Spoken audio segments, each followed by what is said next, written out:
Bonsoir.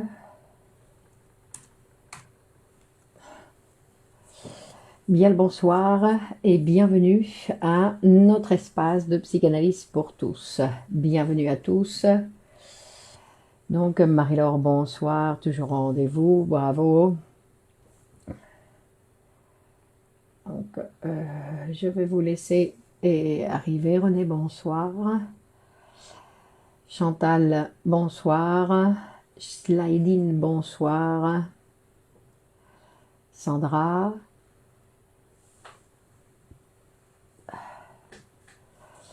Valérie. Fifi, bonsoir. Claudette. Bien le bonsoir Claudette.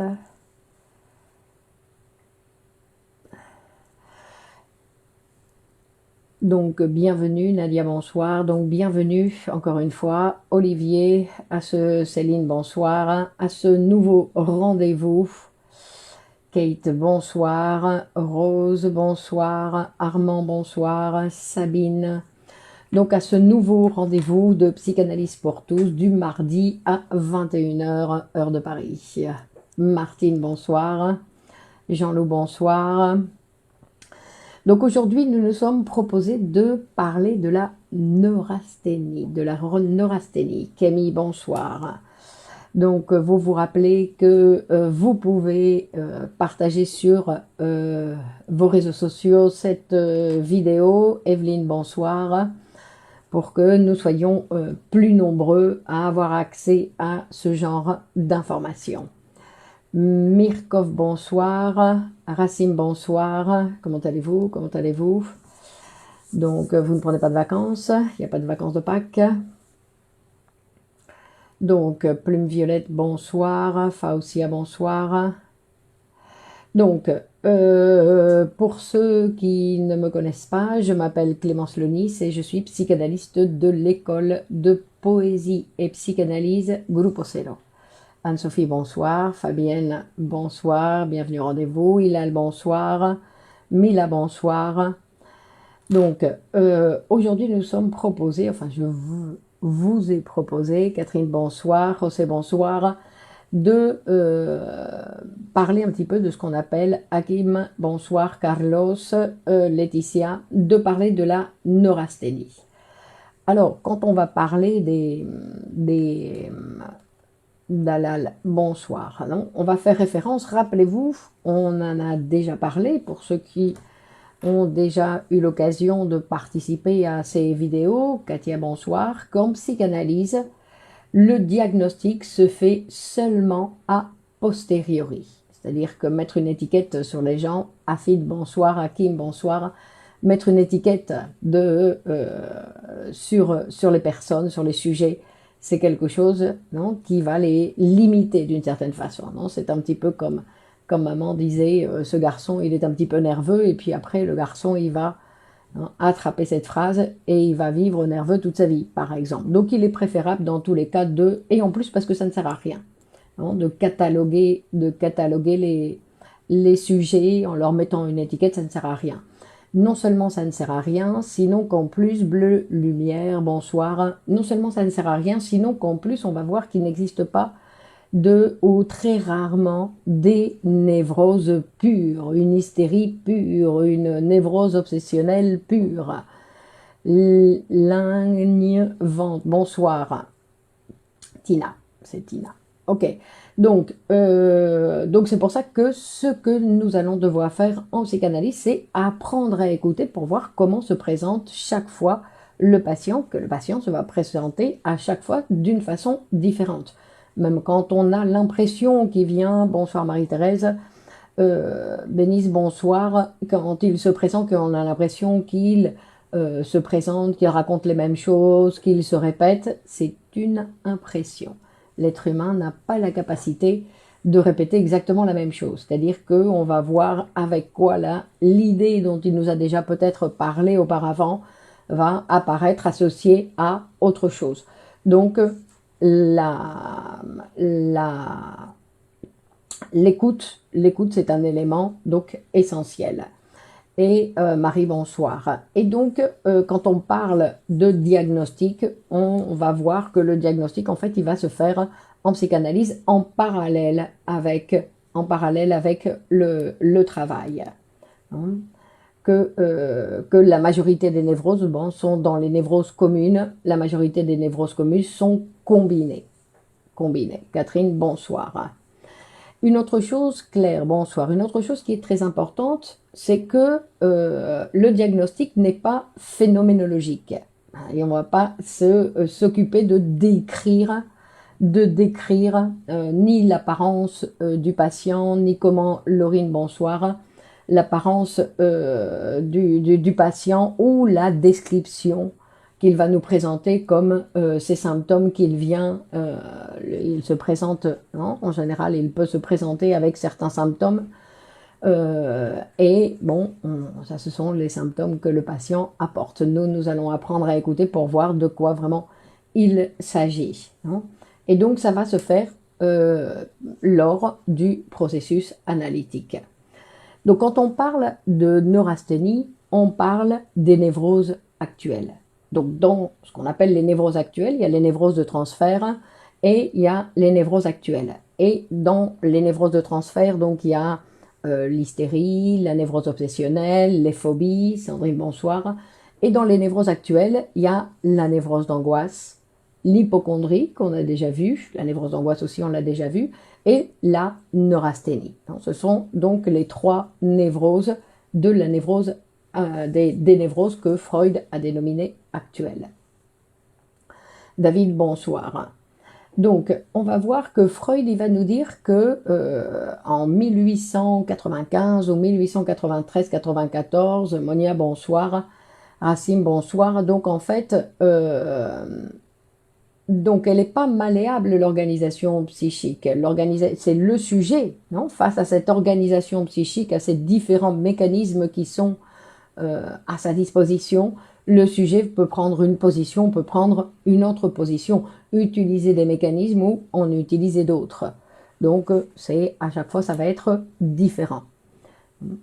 Donc, quand il commence, Freud, donc je disais en 1895 ou avant 1900, avant la production de l'interprétation des rêves, Freud, il nous parle de la neurasthénie. Il va nous présenter la neurasthénie en nous disant que jusqu'ici, donc jusqu'à cette époque-là, quand on parlait de neurasthénie, en fait, c'était le fourre-tout. C'est-à-dire que tous les symptômes psychiques étaient étiquetés, vous voyez là aussi, étaient étiquetés comme neurasthénie. Donc, il n'y avait pas de différence entre un mécanisme et un autre, sinon que tout rentrait dans le même sac. Et donc, à partir de cette époque-là, et c'est déjà à partir de cette époque-là que Freud va faire une différence et qui va donc différencier principalement la neurasthénie de la névrose d'angoisse. Il va commencer comme ça. Donc, dans la névrose d'angoisse, on va voir un petit peu, pour mieux se rendre compte de quoi il s'agit quand on parle de neurasthénie, on va la comparer aux autres positions. Donc, dans la névrose d'angoisse, le système, il tend à l'activation des fonctions. C'est-à-dire qu'il y a dans la névrose d'angoisse, par exemple, une augmentation de la fréquence cardiaque, de la dilatation des pupilles, de la bronchodilatation au niveau de la respiration et des systèmes cardiaques. Donc, il y a une activation, une exagération, on va dire, est-ce que c'est la même chose que le phénomène psychasthénique? Madame, je ne sais pas ce que c'est que le phénomène psychasthénique. Ça fait un petit peu comme anesthésique, non? Au psychasthénique, qu'est-ce que vous entendez par psychasthénique? Sylvie, bonsoir. Donc, on va voir que dans la névrose d'angoisse, il y a une activation des fonctions, une exagération dans la fonction. Est-ce que tout insomniaque est neurasthénique? Non, ça n'est pas spécialement en relation avec l'insomnie. Non, on avait déjà fait référence à l'insomnie et ce n'est pas obligatoirement en référence avec l'insomnie. Et ensuite, il y a un système donc, qui va prédominer dans la neurasthénie qui est justement l'inhibition de la fonction. C'est-à-dire qu'il y a le contraire de la névrose d'angoisse. Et dans l'hystérie, parce que ce sont les trois qu'on va voir un petit peu ce soir pour pouvoir les différencier de la neurasthénie, pour mieux comprendre le mécanisme, enfin le système de la neurasthénie, c'est que par exemple dans l'hystérie, il y a une somatisation qui va toucher principalement la motricité, la sensibilité. La neurasthénie est synonyme de fatigue chronique, par exemple. Donc un des symptômes, ça va être une fatigue, Céline. Oui, effectivement, mais on ne va pas dire que toutes les fatigues correspondent à la neurasthénie, loin de là. Hein, on va voir que c'est quelque chose de tout à fait particulier. Donc, René dit, le neurasthénique, la tristesse, c'est pas exactement de la tristesse qui va présenter non, sinon qu'on va faire référence plutôt à un manque d'enthousiasme, plutôt, non, ou le contraire de l'enthousiasme, je ne sais pas, mais c'est pas la tristesse, sinon que c'est plus un manque d'enthousiasme. Donc, et donc il va nous dire qu'il existe dans les névroses actuelles, il va nous parler dans les névroses en général, parce que là il va parler des névroses en général, il existe 3 mécanismes de production de symptômes, non, donc, et qui font référence à la conduite des affects, à la conduite de l'affect qui va toucher donc la représentation. Parce qu'on avait vu que quand il y a que dans tous les cas, neurasthénie, hystérie, phobie, donc l'hystérie, la phobie, ce sont les névroses de transfert. On avait vu que quand on parle des affects, les affects en fait c'est par exemple l'angoisse. On va dire que l'angoisse c'est l'affect de base. Après il peut y avoir différentes couleurs sur l'angoisse. Par exemple la fatigue, ça peut être une manifestation de l'angoisse. Donc, à cause de quoi on est neurasthénique? Véro, Véro, bonsoir. Claudie, bonsoir.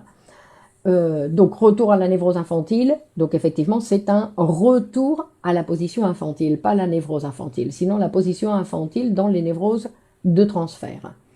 Mais ici, il s'agit, quand on parle de névrose actuelle, c'est-à-dire que c'est la situation est causée par la sexualité actuelle. Rappelons aussi que quand on fait référence à la sexualité actuelle, on fait référence non seulement à la génitalité, non, qui est une partie de notre sexualité, mais qui ne comprend pas toute notre sexualité. Sinon que notre sexualité est bien plus... la neurasthénie est-elle une manifestation de la dépression? Non, Sabine, c'est autre chose. Donc, il y a, quand on parlait de l'affect, donc on parlait de l'angoisse qui est à la base de tous les affects qui peuvent prendre après différentes couleurs. Cet affect peut être en relation unie à une représentation. Donc un petit peu c'est ce qu'on va voir. Mais on va voir l'angoisse et ne sait pas pourquoi il est angoissé. Donc pas toujours. Non, pas toujours. D'autres fois il le sait. Donc, il y a combien de sortes de stress? L'aigle patient, vous allez devoir être patient, parce qu'ici, nous n'avons pas encore fait, je crois, non, nous n'avons pas encore touché le stress. Donc, est une manifestation de l'angoisse. Le stress est en relation donc avec la temporalité et avec l'angoisse. Donc, il va nous dire que les affects et leur représentation, hein, que l'affect existe et il est uni à une représentation dans la conscience. Et ce qui se présente dans la conscience ne correspond jamais à la réalité. C'est-à-dire qu'il va toujours, dans tous les cas, avoir une séparation de l'affect avec la représentation. Non? Donc la représentation qui correspondrait à cet affect, en fait, a été réprimée, a disparu, ou n'est pas disparue parce qu'elle est réprimée, mais elle ne disparaît pas, ou elle est mise de côté, mais que l'affect continue sa route tout seul. Hein, c'est à cause des hormones dans le cerveau. Bon, ici, on s'occupe, Véro, de notre appareil psychique. D'accord? Donc, on ne touche pas la neurologie, et ce n'est pas ça qui nous occupe ici, c'est donc que ce qui nous occupe ici, c'est notre appareil psychique. Donc, il va nous dire qu'il y a plusieurs manières, justement, de séparer ou de voir avec la relation entre l'affect et la représentation. Il dit, par exemple, au niveau de l'hystérie va réprimer cette représentation qui n'est pas tolérable pour le sujet, donc que le sujet ne connaît pas, qui n'est pas dans la conscience, qui va être réprimée et qui va être associée du coup à côté d'une autre, Isabelle bonsoir, à côté d'une autre représentation. Et on va parler d'un phénomène dans l'hystérie, ce n'est pas le seul, mais il y a un phénomène dans l'hystérie qui s'appelle le mécanisme de conversion ou de transformation de l'affect. C'est-à-dire que cet affect, cette angoisse par exemple, au lieu de s'exprimer en fatigue, elle va s'exprimer en innervation somatique. C'est-à-dire qu'il va y avoir une application dans le corps et dans le cas de l'hystérie, c'est quelque chose qui est tout à fait particulier dans le cas de l'hystérie parce que ça va être comme on dit, une manifestation somatique tout à fait arbitraire ou qui va correspondre à une anatomie imaginaire de la part du sujet. C'est-à-dire qu'il ne correspond pas à quelque chose, c'est quand le médecin dit je ne sais pas ce que vous avez, je ne comprends pas, c'est pas compréhensible ce que vous avez. Non, ou que les médicaments ne fonctionnent pas. Donc il y a des manifestations hystériques, parce que l'hystérie peut prendre s'exprimer de nombreuses manières différentes, enfin les symptômes, et qui peut faire croire, dans certains cas, à une lésion organique. Donc il y a lésion, mais cette lésion, elle a une disposition qui est tout à fait particulière. Donc ce n'est pas, je ne sais pas ce que vous appelez mécanisme de défense, qui se défend de quoi, non ? C'est-à-dire qui se défend, si vous voulez, on va se défendre de la représentation qui est intolérable pour le sujet. Ensuite, il y a un deuxième mécanisme qui est le mécanisme justement de ce déplacement. C'est le déplacement. C'est-à-dire que l'affect va se déplacer, ça va se séparer de la représentation. La représentation va être, par exemple, dans le cas du TOC, dans le déplacement, dans la névrose obsessionnelle, dans le cas du TOC. Et on va voir que le névrosé obsessionnel, il est capable, par exemple, on donne un exemple exagéré, de se sentir responsable ou coupable plutôt de tous les crimes qui apparaissent dans le journal. C'est-à-dire que d'un côté, il sait que ce n'est pas lui, consciemment, il sait que ce n'est pas logique, que ce n'est pas croyable, mais pourtant, il ne peut pas éviter de se sentir coupable de tous les crimes qu'il voit apparaître dans les journaux. Et donc ici, en psychanalyse, on va faire la lecture en disant que le sentiment de culpabilité est vrai, c'est l'affect, mais que cet affect, en fait, il a été déplacé. Donc il est déplacé sur, soi-disant, des crimes qu'il n'a absolument pas commis. Donc, et le sujet se rend compte que le déplacement est erroné. Mais comme la représentation qui a été réprimée, dont le sujet ne veut absolument rien savoir de façon consciente, en fait, c'est l'affect continu, il va se déplacer de représentation en représentation. Donc il peut prendre un jour la représentation où il se sent coupable de tout ce qui apparaît dans le journal, et le jour suivant, il peut se sentir coupable d'autre chose. Donc ça, c'est le mécanisme qu'il va utiliser dans le TOC. Et ensuite, il y a un troisième qui correspond donc aux névroses actuelles, où on va voir qu'il va y avoir une transformation de l'affect en angoisse. Par exemple, dans les névroses d'angoisse. Donc, l'affect, il va toujours se manifester en angoisse. Mais que l'angoisse, comme je le disais auparavant, elle peut être teintée de nombreuses, la fatigue, bâiller, s'endormir pendant un cours, tout ça, ça représente, ce sont des manifestations d'angoisse. Donc, il ne s'agit pas toujours de quelque chose de symptomatique, sinon que ce sont des manifestations de l'angoisse. Alors, quand on parle de l'angoisse en psychanalyse, et ça c'est très important, quand on parle de l'angoisse en psychanalyse, on ne considère absolument pas que c'est un terme négatif. Bien au contraire, pourquoi ? Parce que c'est un élément qui va être constitutif, qui va faire partie de notre vie, qui fait partie de notre vie quotidienne. L'angoisse, elle est constitutive, c'est-à-dire que toute angoisse est angoisse de castration, c'est-à-dire que c'est face à l'angoisse de castration qu'a eu lieu cette répression primordiale qui a divisé le sujet en inconscient conscient. Donc deuil et neurasthénie.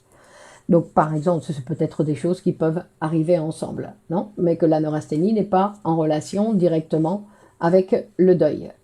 Donc, et quand on va voir, donc on dit que l'angoisse, c'est toujours un signal. C'est signal de quelque chose. Mais signal de quoi ? C'est signal que le sujet est en relation avec ses désirs. Et selon sa manière d'être en relation avec ses désirs, ben, il va avoir une réaction ou une autre. Parce que tous les sujets ont des relations avec leurs désirs tout à fait particulières. C'est-à-dire qu'il y a des sujets qui rejettent leurs désirs, qui ne veulent rien savoir d'eux. Il y en a d'autres qui vont les censurer. C'est-à-dire qu'il va toujours y avoir une attitude face aux désirs particulière chez l'être humain. C'est pour cela que chaque fois que l'angoisse se présente, en fait, ce qui vient la provoquer, c'est le désir qui est en jeu. D'accord ? S'il y a angoisse, c'est parce qu'il y a désir. Et désir qui n'est pas accepté par le sujet. Enfin, quand l'angoisse se manifeste en symptômes. Parce que ce qu'on va voir, que comme on dit, la neurasthénie a un impact sur la libido. Oui, Hakim. Donc, mais on va le voir. Je ne suis pas sûre que tout le monde sache ce que c'est que l'angoisse de castration. Non, effectivement, Marie. Donc, mais on n'est pas là pour tout expliquer. Non. Donc, il y a d'autres vidéos à votre disposition sur le canal de YouTube où vous pouvez, donc ceux qui ne sont pas angoissés n'ont pas de désir. Donc, on va voir qu'il y a une angoisse, donc l'angoisse est un signal. D'abord, ceux qui ne sont pas angoissés, on a dit que l'angoisse était constitutive, donc elle va toujours participer, elle va toujours être en relation. D'accord ? Elle est en relation avec ce désir. Donc après, il y a quand je rejette, quand je censure, quand je réprime mon désir, ben, à la place, il y a une manifestation d'angoisse qui peut y avoir. Non, donc on va voir qu'il y a de nombreuses manifestations de symptomatiques de l'angoisse. Le stress, par exemple, comme on parlait auparavant. Donc, c'est-à-dire, c'est un signal, l'angoisse, c'est un signal qui nous avise que nous sommes devant le désir. Et que ce n'est pas quelque chose que nous puissions éliminer. On ne peut pas éliminer le désir, on ne peut pas l'éliminer, et on ne peut pas éliminer non plus l'angoisse.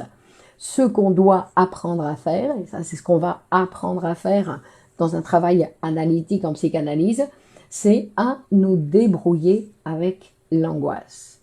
Parce qu'en fait, l'angoisse, elle nous tient. Non seulement elle nous tient, sinon qu'elle nous soutient, elle nous structure. Elle est là pour, justement, comme nous sommes des sujets désirants, nous sommes des sujets de langage et nous sommes des sujets désirants, c'est quoi la position père face au désir ? Non, c'est le désir, il n'y a pas de position père face au désir. Comment gérer son angoisse, justement. Donc ça, c'est un apprentissage qu'on va faire en psychanalyse pour apprendre justement à se débrouiller avec l'angoisse. Puisque l'angoisse nous tient, elle est là, on ne peut pas l'éviter. Et que quand on va dire nous avons de l'angoisse, ben là, il y a manifestation de symptômes. C'est-à-dire avoir l'angoisse, ce n'est pas la même chose que l'angoisse nous tient. Non, je ne me débats pas de l'angoisse, je ne veux pas l'éliminer. Je sais qu'il y a un désir humain qui est là derrière, ou qui se manifeste avec l'angoisse. Donc, si je me dispute avec l'angoisse, mais tout ça, c'est de manière inconsciente. C'est-à-dire que c'est quelque chose où on ne va pas, je veux dire qu'on ne peut pas le contrôler à partir de la conscience. Tout ce qu'on voit aujourd'hui, ce sont des mécanismes qui sont inconscients, dont le sujet ne voit rien. Le sujet, lui, il va souffrir d'angoisse et il ne sait pas de quel désir il s'agit. Donc, on dit que donc, la particularité de la neurasthénie ou des névroses et des névroses actuelles, c'est qu'en fait, il n'y a pas, on va dire qu'il n'y a pas de mécanisme psychique qui rentre en jeu.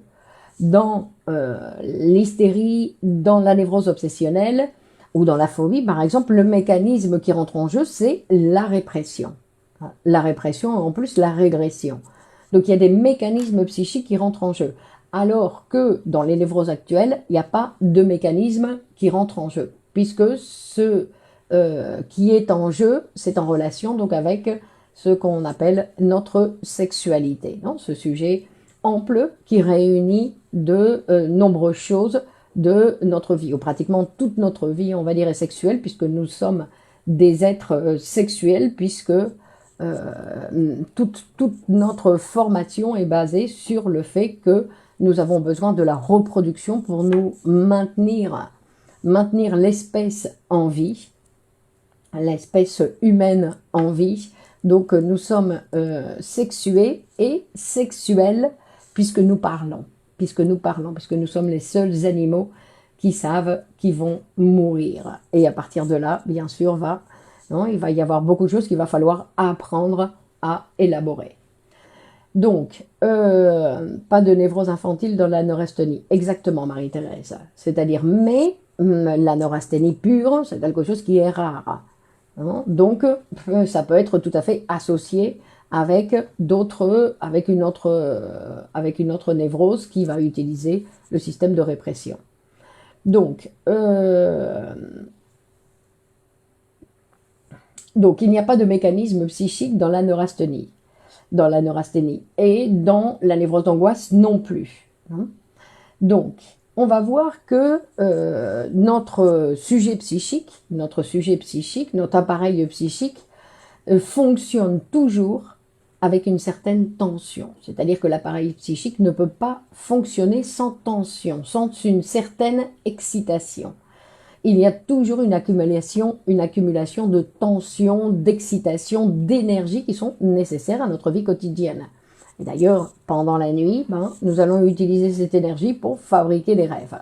Donc, notre appareil, bonsoir Lina, notre appareil est en fonctionnement constant. Et donc, il y a un seuil constant d'excitation. Alors, des fois, ce seuil augmente. Et donc, quand le seuil d'excitation augmente, il faut voir qu'est-ce qu'on fait avec cette énergie.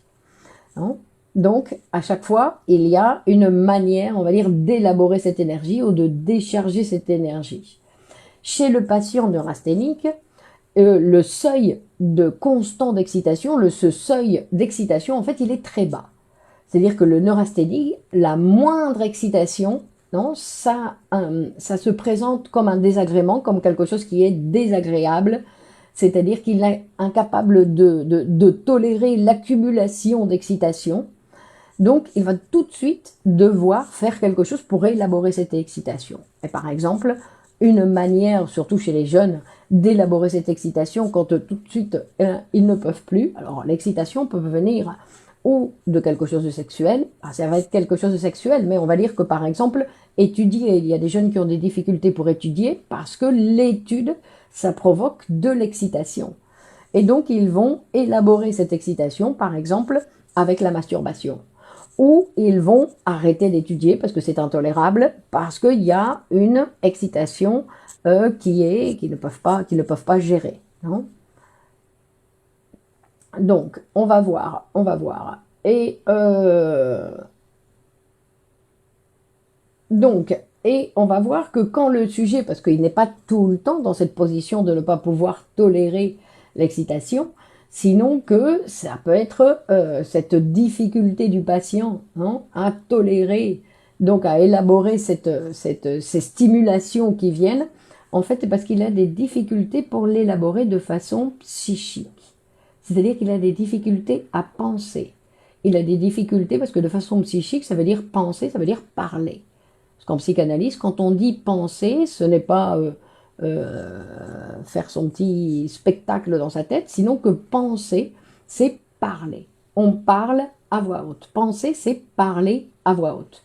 Et donc ça, c'est une des difficultés du neurasthénique. C'est-à-dire qu'il reçoit une augmentation de la tension et qu'il n'est pas capable de l'exprimer, de le verbaliser, on va dire. Non ?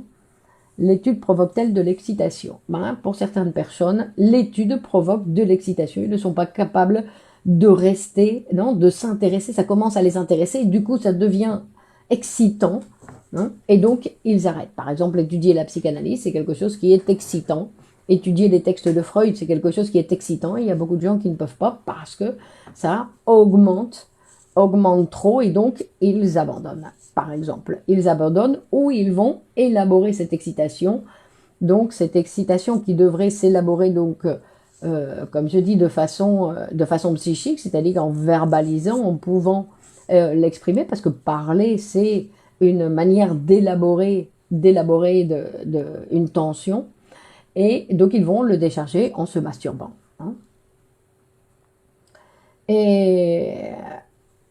Et il va nous dire, donc parler, c'est penser à voix haute dans la cure.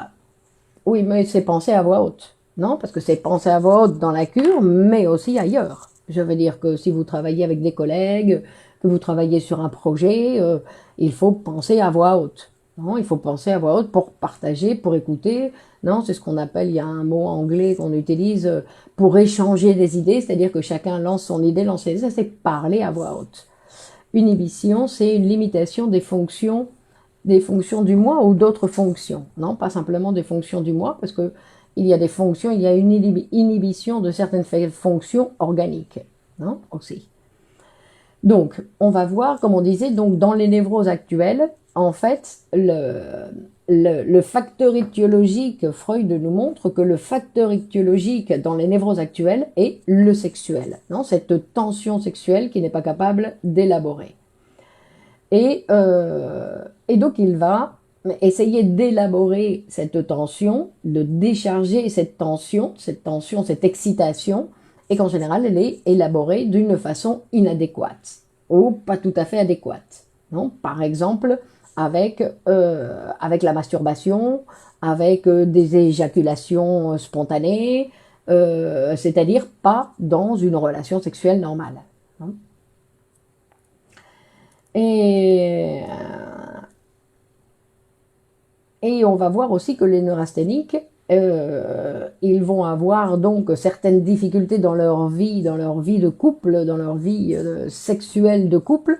On va voir parce que en général, ils ne maintiennent pas l'excitation, pareil, donc ils ne maintiennent pas l'excitation. L'excitation, elle disparaît très rapidement. C'est pour ça que peuvent faire l'éjaculation précoce ou directement, ben, ils abandonnent, ils n'ont pas ou n'ont pas d'érection directement. Et ils finissent par s'abstenir. Non, c'est un phénomène de la neurasthénie, c'est l'abstention aussi. Non. Et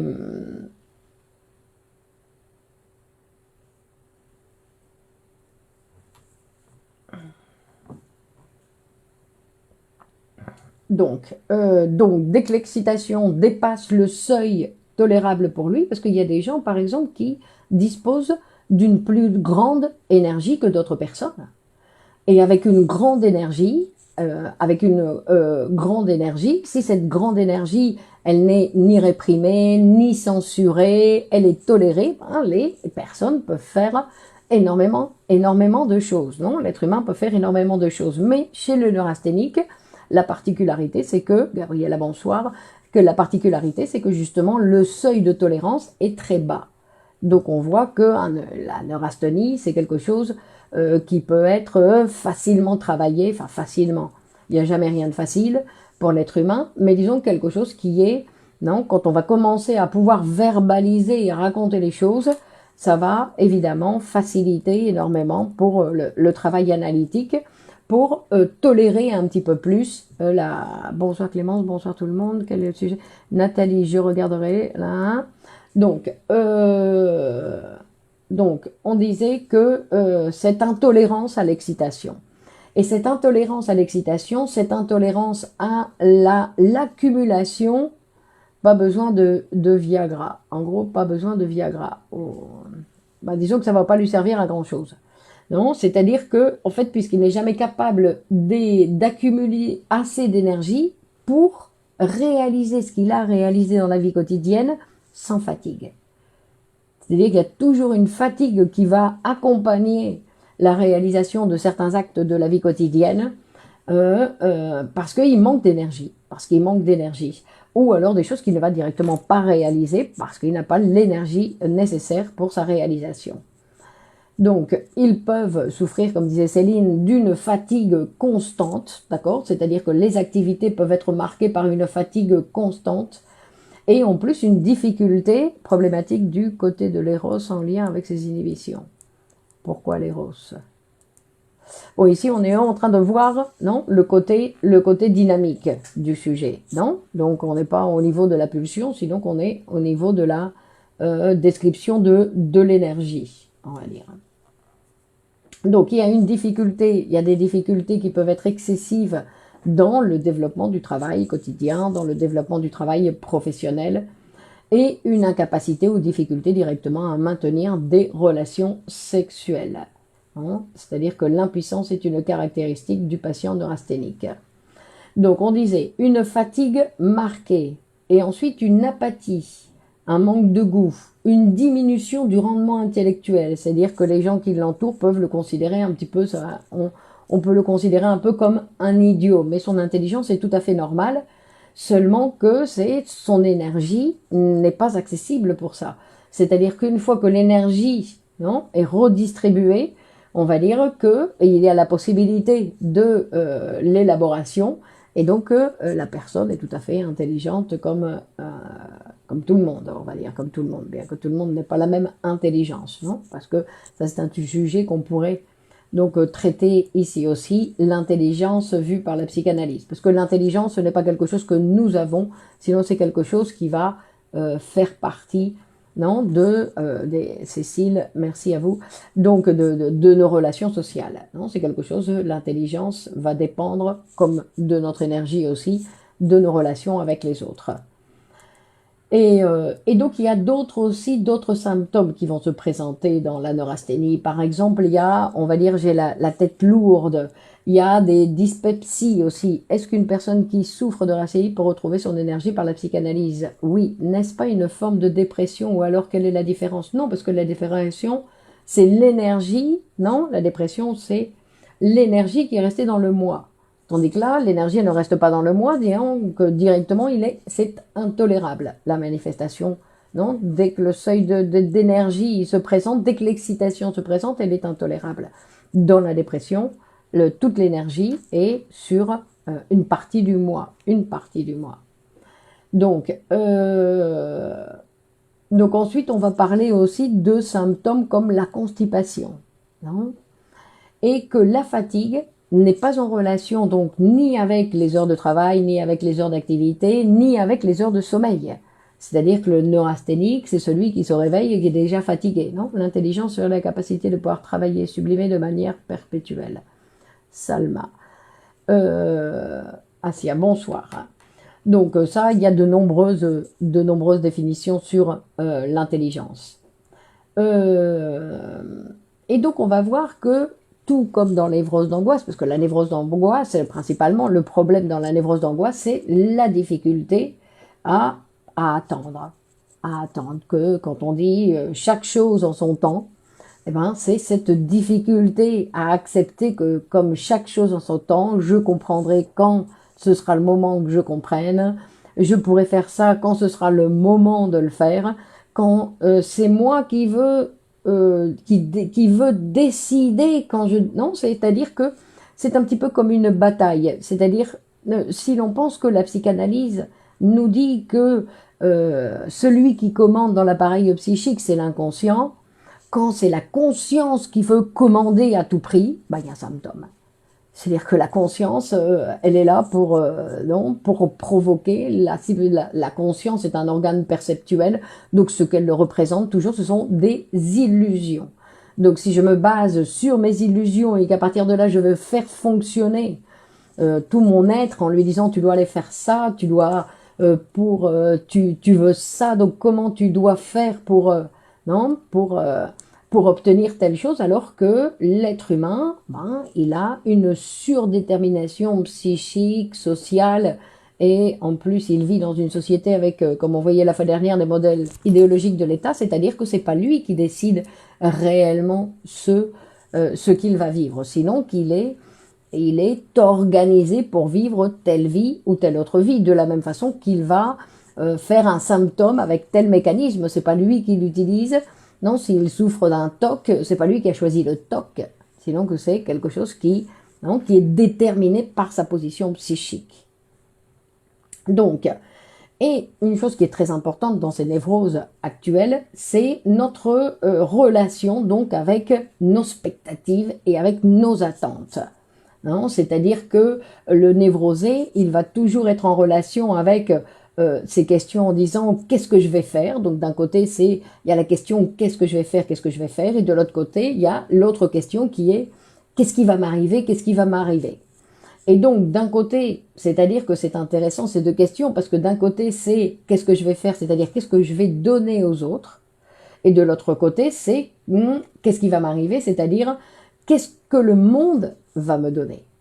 C'est-à-dire qu'il est dans cette position à savoir non, comme une sorte, c'est-à-dire qu'on va voir que le neurasthénique, eh ben, il ne va pas donner tant qu'on ne lui a pas donné, autant qu'il considère qu'on ne lui a pas donné. Parce que des fois on lui a donné, eh bien sûr si nous sommes là tous, non, c'est qu'on nous a déjà donné beaucoup de choses, mais il y a des gens qui considèrent que, ou qui ne voient pas, donc il ne va rien donner. Non, mais vous voyez, c'est pas une question exactement d'égoïsme.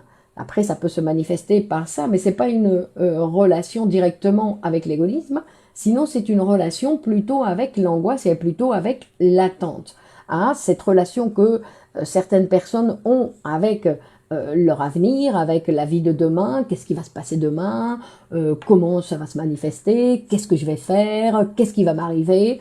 Et donc, en fonction de ça, de ne pas savoir être dans une position d'attente, on verra. C'est pour ça que la formation de chacun d'entre nous est très importante, parce que la formation, c'est ce qui va pouvoir nous permettre, de, par rapport aux événements qui vont arriver demain, qui me sont inconnus, de pouvoir répondre. De pouvoir répondre face à cette réalité qui va se présenter à moi. Ou des réponses que je vais avoir avec ce que je vais faire. Parce que quand je fais quelque chose, obligatoirement, il y a une implication dans le monde, et il va y avoir, à partir de là, une réponse. Et donc, me former, et principalement en psychanalyse, c'est-à-dire que, parce que la psychanalyse, c'est une manière de penser l'être humain. Donc avoir la possibilité de penser l'être humain, de ne plus penser l'être humain un petit peu comme très souvent la majorité des gens font de façon capricieuse. Oh ben non, ça j'ai pas envie, je le fais pas. Bah ça a des conséquences, bien évidemment. Donc de pouvoir faire face à tout ce qui va arriver dans notre vie, il est nécessaire d'avoir, pour réagir de façon sans nous faire de mal.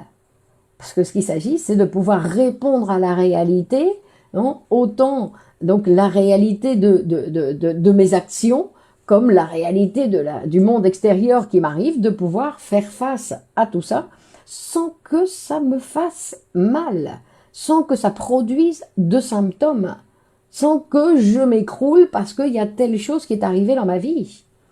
C'est-à-dire qu'il y a des gens qui qui n'ont pas de pensée, qui n'ont pas de piliers, qui ne savent pas, qui n'ont pas de piliers pour faire face justement à ce que la réalité va présenter. Donc du coup, ils pensent que s'ils imaginent, comme fait le neurasthénique, à imaginer toutes les situations possibles, que s'il fait ça, il va se passer ça, ça, ça.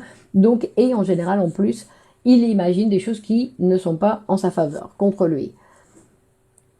Bonsoir Clémence ainsi que tous les membres présents. Nadia dit bonjour à tout le monde. Donc, et ces attentes, à chaque fois, puisque nous avons des attentes, et ça c'est une difficulté, parce que nous avons des attentes, nous voulons des choses pour demain, nous voulons que ce problème-là soit résolu, nous voulons que ceci, alors que l'être humain, il n'a pas cette capacité pour décider, quand, même avec le travail d'analyse, parce que le travail d'analyse, il y a un travail qui se fait, une transformation du sujet qui se fait, et qui ne travaille pas exactement ce que sa conscience voudrait transformer. Sinon qu'il y a d'autres choses, bien évidemment, qui vont transformer, mais que ce n'est pas sa conscience qui décide. Non, c'est pas docteur, voilà, je voudrais résoudre, j'ai des difficultés de relation avec mon mari, je voudrais les résoudre. Eh ben, on va voir ce qu'on va faire. On va déjà s'occuper du patient, et quand on s'occupe du patient, ben, obligatoirement, on s'occupe de ses relations sociales. Comment se construit ce type de personnalité, à savoir le névrosé. Donc, le névrosé, c'est donc, comme on dit ici, et ça c'est pour ça qu'on dit que c'est des névroses actuelles. Non, c'est la névrose actuelle, l'angoisse, donc c'est en relation avec nos attentes, les nombreuses de ce vouloir contrôler ce qui va se passer demain. Et donc, quand on parle de ces attentes, dans ces attentes, il y a deux facteurs qui rentrent en jeu. Il y a d'un côté l'importance de l'événement, parce qu'il va se passer quelque chose, parce que j'ai un rendez-vous pour un nouveau travail, et donc selon l'importance que ça signifie pour moi, non, de ce qui est en jeu. Et après, il y a une autre chose qui va rentrer en jeu, c'est le degré d'insécurité que signifie cette attente pour moi, bien sûr. Non, donc ce sont les deux éléments qui vont rentrer en jeu dans ces attentes. Donc, et que face à une intention, quand le sujet a l'intention, non, quand on va voir, par exemple, Dans les films, on le voit souvent, voilà, j'ai un rendez-vous et donc on voit le sujet qui se prépare pour le rendez-vous, qui répète comme s'il était un acteur. Donc là, pareil, donc c'est une... Non, on voit qu'il n'y a pas assez de formation, parce que s'il a besoin de répéter avant, parce qu'il a un rendez-vous amoureux et qu'il ne sait pas comment il va parler à la fille ou au garçon, c'est un manque de formation pour faire face aux relations sociales. Donc face à une intention, quand j'ai l'intention de quelque chose, ben, il y a des idées contraires qui vont se présenter au neurasthénique. Des idées contraires qui vont au bon déroulement de cette intention, non? Et pourquoi? Parce que le neurasthénique, il se méfie de ses propres capacités. Et il va imaginer quoi? Tout ce qui va venir empêcher une bonne réalisation de ce qu'il imagine. Donc vous voyez, tout ça, c'est mental. Donc il imagine des choses qui ne sont pas arrivées sur des intentions et en plus ce qu'il imagine, c'est contre lui. Contre lui. D'accord? Donc il se méfie de ses propres capacités et en plus il pense que ce qui va se passer, ça va être des obstacles. Alors on va dire que pour tout le monde, pour chacun d'entre nous, face à quelque chose de nouveau, ben, obligatoirement on peut douter, mais c'est momentané. On peut imaginer, on a un rendez-vous important, on va imaginer, mais on va pas faire une répétition avant, non? Proche de la névrose d'échec. Mais la névrose d'échec, Marie-Thérèse, ce n'est pas une névrose décrite par Freud, ce n'est pas un mécanisme spécial.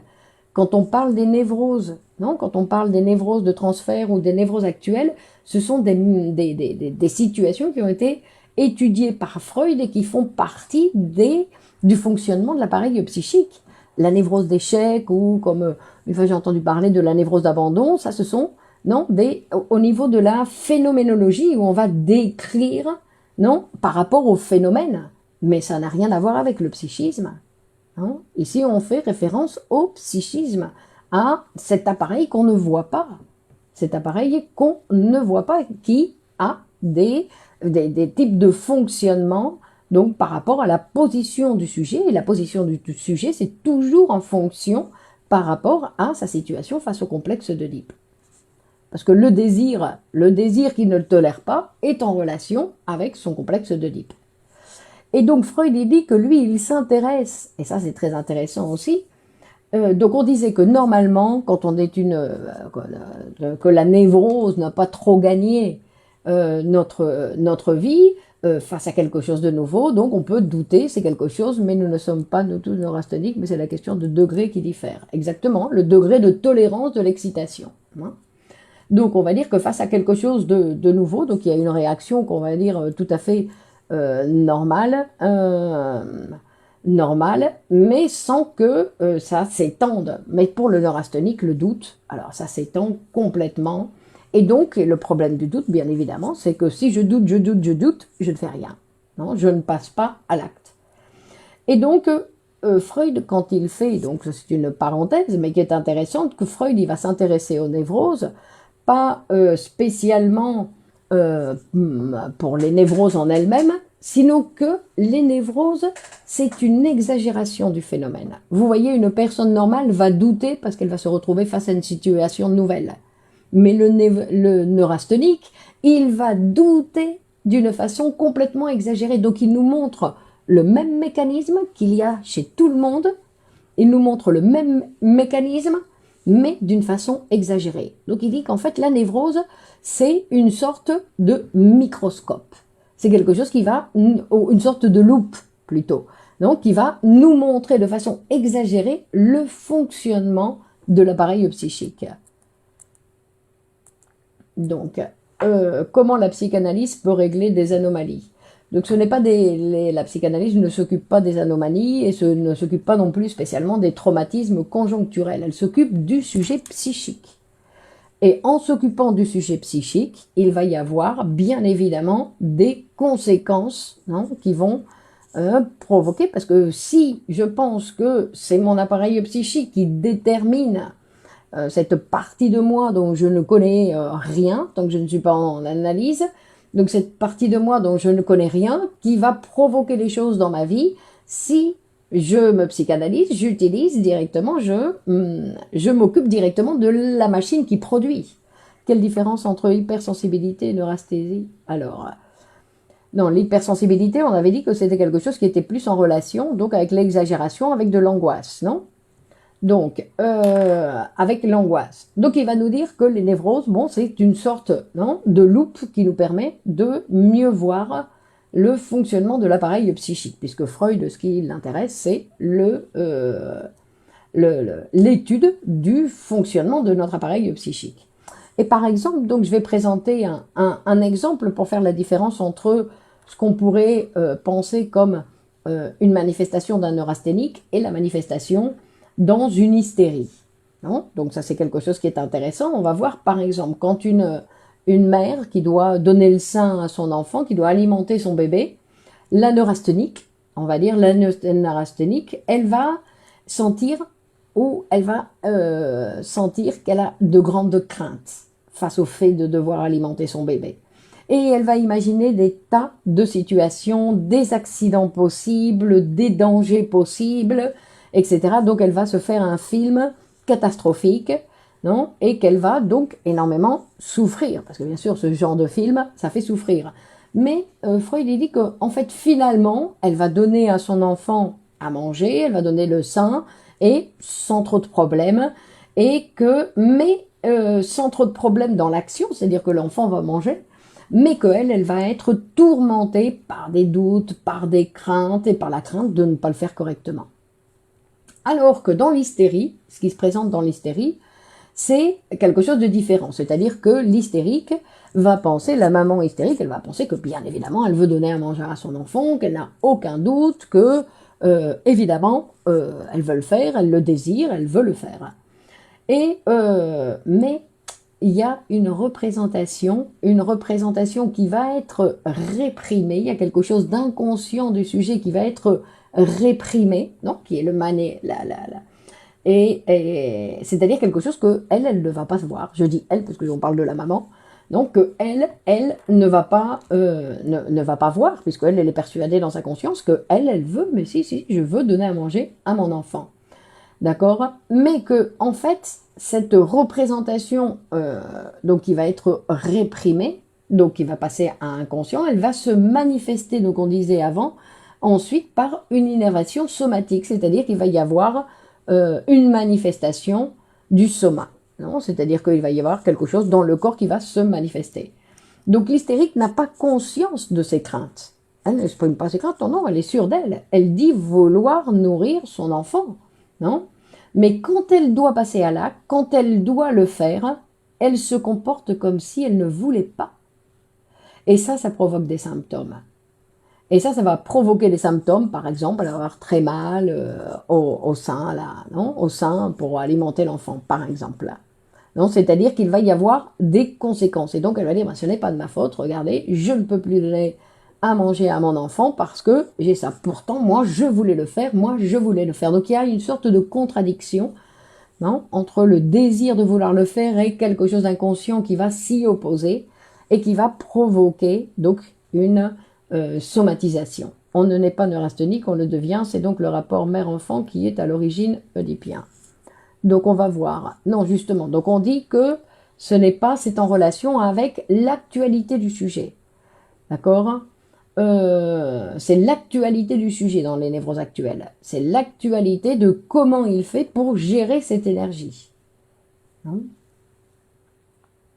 Donc ça, ce serait un petit peu l'exemple qui montrerait un petit peu comment on va écouter un petit peu le discours, parce que ça c'est le discours du patient qui va présenter donc ce genre de manifestation.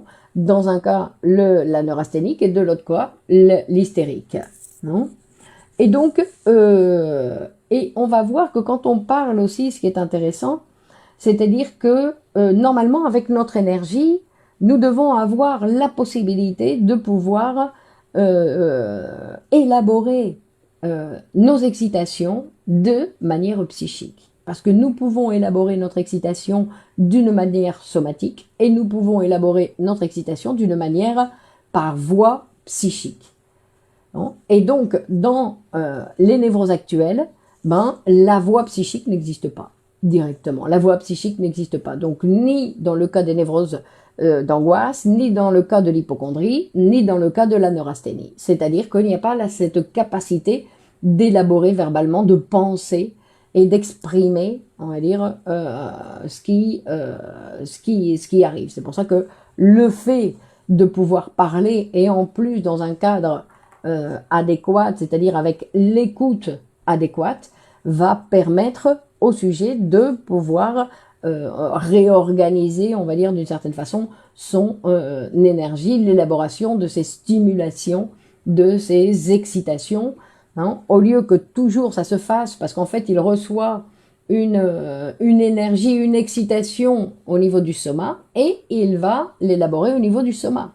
Donc il n'y a pas d'élaboration psychique. Hein. Donc à chaque fois, alors que on va voir que dans d'autres névroses, non, et la tendance est différente. C'est-à-dire qu'il peut y avoir une élaboration. Oui, mais comment tu vas traiter une agression immédiate ou bien accident actuel avec la psychanalyse sans revenir au fonctionnement structurel chez le sujet? Donc, non, alors il n'y a pas un remède, bien évidemment. La psychanalyse, c'est une étude très complexe. Notre appareil psychique est très complexe. Et on ne peut pas dire, voilà comment on va résoudre ça. Non, que c'est quelque chose que l'être humain a toujours tendance à vouloir tout faire sans avoir à travailler, mais que dans chaque cas, dans chaque travail, dans chaque analyse, il y a un travail à réaliser, donc pour que le patient puisse pour que ce soit quelque chose en plus de particulier, parce que personne ne parle comme personne, personne n'a le même rythme, le même discours, la même manière de dire bonjour au psychanalyste, la même manière, personne ne ressemble à personne. Tout le monde est tout à fait particulier. Donc même si apparemment le sujet se présente avec, par exemple, on parlait de la fatigue, avec des symptômes de fatigue, on va pas pouvoir juger, ni mettre une étiquette, ni présenter un remède, sinon qu'il va falloir continuer à l'écouter pour voir de quelle fatigue il s'agit, de quelle fatigue il parle, parce que des fois il y a de la fatigue et c'était au niveau organique, par exemple. D'accord? Donc ça, il va falloir écouter le sujet pour pouvoir déterminer, de voir qu'est-ce qui se passe avec son énergie, où est mise son énergie. Et par exemple, pour faire, là j'ai un petit tableau qui est intéressant, qui va faire référence justement à ces élaborations de notre énergie, où on va voir que dans les névroses de transfert, par exemple, l'énergie, l'excitation est psychique. Et l'élaboration va être somatique. Hein. Et en fait, par exemple, quand on parle et donc dans les maladies organiques, la même chose. Donc comme dans les névroses de transfert, c'est-à-dire qu'il y a une augmentation de la tension au niveau psychique qui va aussi s'élaborer de façon organique en produisant directement une lésion. Non, il va y avoir lésion organique. Donc, par contre, dans l'hypocondrie, dans la névrose d'angoisse et dans la neurasthénie, il n'y a pas de lésions organiques qui peuvent être vues par la médecine. D'accord? Mais il y a, dans l'hypocondrie, donc il y a la sensation de lésion. Dans la névrose d'angoisse, il y a une altération fonctionnelle, c'est-à-dire que, là, comme on disait, une augmentation du rythme cardiaque, par exemple, et dans la neurasthénie aussi, il y a une altération fonctionnelle, mais un petit peu dans l'autre sens, puisqu'il y a inhibition, puisque on ne peut pas aller jusqu'au bout de ce qu'on s'est proposé. Pourquoi? Parce que on se fatigue avant. Donc on n'arrive pas à la fin de ce qu'on s'était proposé. Non. Par contre, dans la maladie psychosomatique, ben là, il y a lésion. Il y a lésion organique aussi. Donc, et dans la névrose de transfert, donc, il y a une partie où il y a lésion organique dans certaines hystéries, dans les hystéries de conversion. Les hystéries ne sont pas de conversion. Et, mais sinon, il n'y a pas de lésion organique. Mais il y a une altération de la fonction. D'accord, hein? Et donc, dans la dépression, il peut y avoir donc une lésion organique ou une lésion fonctionnelle, comme dans la névrose d'angoisse. Hein. Donc, voilà, donc dans chaque catégorie, on va dire dans chaque structure, non, c'est pour ça qu'on va s'intéresser à la structure de chaque névrose, comment le sujet va s'organiser, qu'est-ce qu'il va faire avec son énergie, comment il va s'arranger, non, qu'est-ce qu'il va faire avec son angoisse, qu'est-ce qu'il va faire avec sa culpabilité, parce qu'on va voir, non, que l'angoisse donc est constitutive, donc qu'est-ce que je fais avec elle? Donc la culpabilité elle est constitutive, qu'est-ce que j'en fais? Alors ou j'en fais un symptôme, ou je m'organise psychiquement d'une autre manière pour que je n'ai pas besoin de passer à la symptomatologie. D'accord? D'accord, très bien René. Donc il est l'heure, effectivement, il est l'heure. Donc n'oubliez pas, vous pouvez partager cette vidéo donc sur vos réseaux sociaux pour le faire partager. Donc non, Salma, non, non, il n'y a pas de conversion dans la neurasthénie. Non, et l'hystérie, il y a conversion parce que c'est en relation avec la sexualité infantile. Donc merci pour votre enthousiasme, merci de rester si nombreux donc jusqu'à la fin de ce qu'on en a vu donc aujourd'hui. Donc mardi prochain on continue avec un nouveau sujet, pour continuer donc à découvrir. À chaque fois on découvre une petite ou une grande, pour résumer le thème riche et dense. Bonne soirée, au revoir Martine. Donc pour voir un petit peu à chaque fois apprendre quelque chose de nouveau sur cet appareil si complexe, non, cet appareil si complexe où on ne va pas faire le tour simplement avec ces rencontres du mardi soir, sinon que c'est quelque chose. Bonsoir Isabelle, merci à vous. Donc c'est quelque chose où il va falloir continuer, Anne-Sophie, merci à vous, à la semaine prochaine. Donc continuer à insister pour ça passe vite. Ben oui, quand on s'intéresse, vous voyez, la notion du temps est tout à fait, Sylvia, merci à vous, donc est tout à fait subjective. Donc bonne continuation à tous et on continue la semaine prochaine, même jour, même heure, même endroit. D'accord, très bien. Au revoir Sabine, Laetitia, Olivier, merci à vous, Claudette, bonne fin de soirée, Marie-Thérèse, merci, à mardi prochain, Monique, toujours très intéressant, heureusement, Malika, bonsoir, Nadia, au revoir, merci à vous, donc bonne continuation et à la semaine prochaine. Au revoir.